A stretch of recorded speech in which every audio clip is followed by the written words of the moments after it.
केवल व्यतिरेकी लक्षणम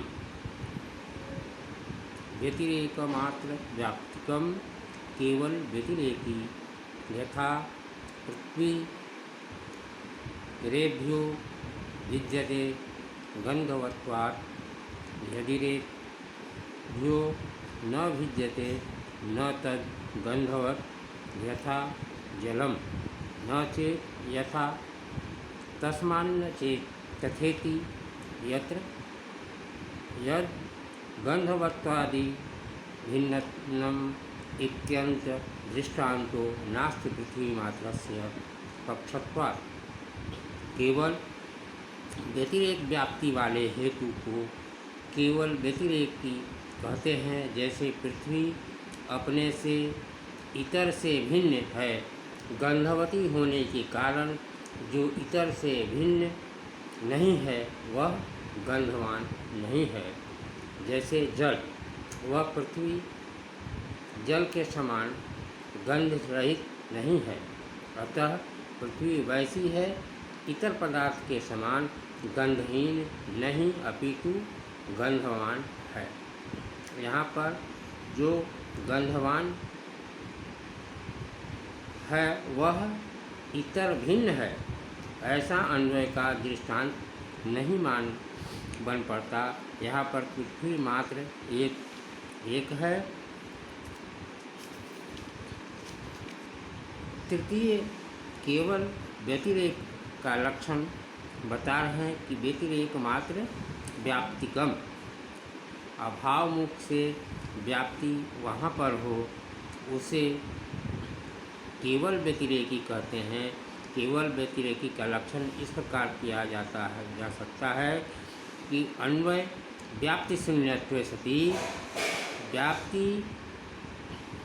व्याप्ति मत्वम केवल व्यतिरेको लक्षण, अर्थात अन्वय व्याप्ति से शून्य होते हुए केवल व्याप्ति वाला होना केवल व्याप्ति की है। तात्पर्य यह कि केवल व्याप्तिकी में व्याप्तिक व्याप्ति, व्यापकेतर व्याप्ति मात्र और अन्वय व्याप्ति नहीं है। साध्याभाव और साधना भाव का साहचर्य व्यतिरेक व्याप्ति है। ऐसा कहने से सरलता है और उदाहरण दे रहे हैं कि ऐसा पृथ्वी अपने से पृथक जो जल आदि है उससे भिन्न है गंध होने के कारण।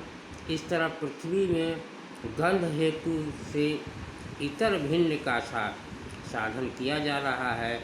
यहाँ पर पृथ्वी में जल, तेज, वायु, आकाश, काल, दिक्, आत्मा और मन आदि के भेद ही साध्य हैं।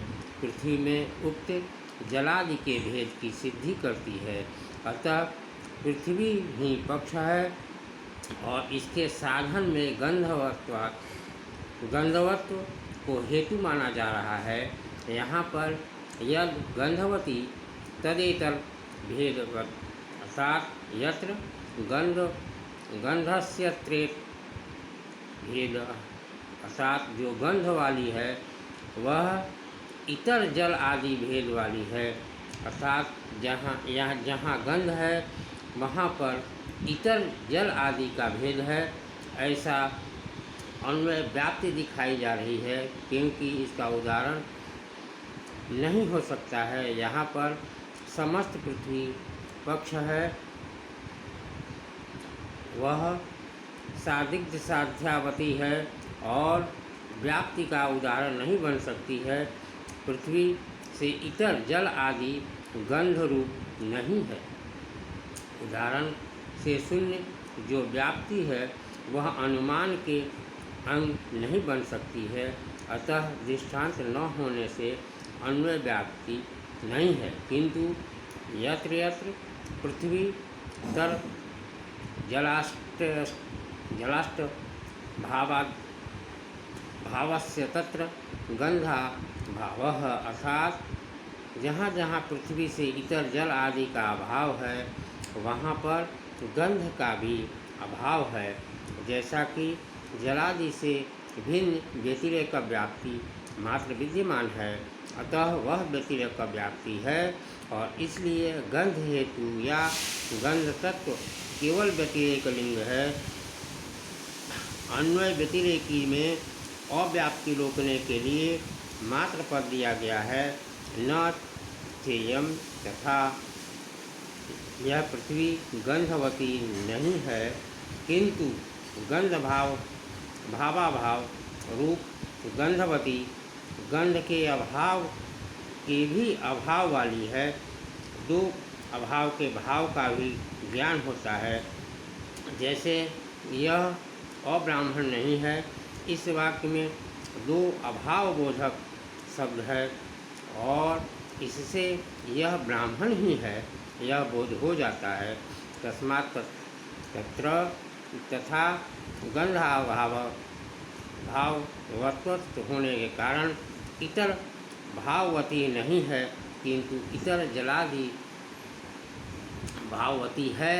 न भेद्यम यथा वह व्याप्तिरेक व्याप्ति का अनुसरण करके पंचावाक्यों का के विषय में उदाहरण से युक्त उदाहरण वाक्य है। यह पृथ्वी जलादि की तरह गंधाभाववती नहीं है, अपितु गंधवती है। यह उपनय वाक्य है। तस्मात् तथा गंधवती होने के कारण जलादि की तरह पृथ्वी से इतर भेद वाला नहीं है, अपितु इतर भेद वाली है। यह निगमन वाक्य है। केवल व्यतिरेक व्याप्ति में पंचावरणों का उदाहरण दे रहे हैं कि पृथ्वी अपने से इतर पदार्थों से भिन्न है। गंधवती होने के कारण जो इतर से भिन्न नहीं है, वहाँ गंधवान भी नहीं है। जैसे जल पृथ्वी जल की तरह नहीं है। पृथ्वी एतरेभ्यो भिद्यते, पृथ्वी अपने से इतर से पृथक है। यह प्रतिज्ञा वाक्य है। गंधवत्वात् गंधवती होने के कारण यह हेतु वाक्य है। और यदि तेरभ्यो न विद्यते यज्ञांजलि मितरम तेभ्यो न विद्यते न तद गंधवत यथा जलम। जो इतर से पृथ्वी नहीं है, जो कि जल आदि इतर है, वे गंध वाले नहीं हैं जैसे कि जल। यह उदाहरण वाक्य है। और न चेयम तथा यह वैसा नहीं है, यह उपनय वाक्य है। और तस्मात् भिन्न तथा अतः पृथ्वी वैसी नहीं है, इतर से भिन्न है, यह निगमन वाक्य है। और प्रतिज्ञा तथा हेतु के वाक्य अन्वय के समान है, किंतु तृतीय चतुर्थ और पंचम वाक्यों में निषेधात्मक न शब्द योजना करना चाहिए तथा अभाव मुख में साहचर्य मानकर व्यतिरेक स्थल में उदाहरण आदि अन्वयों के का समरूप भी अभावबोधक शब्द युक्त होता है। इस तरह सभी पदार्थों का प्रत्येक से इतर भेद निश्चित के द्वारा तत्पदार्थों का तत्व निरूपण करना ही न्याय सिद्धांत है। उद्देश्य, लक्षण और परीक्षा ये तीन पदार्थ तत्व निर्णय करने का विचार पद्धति है।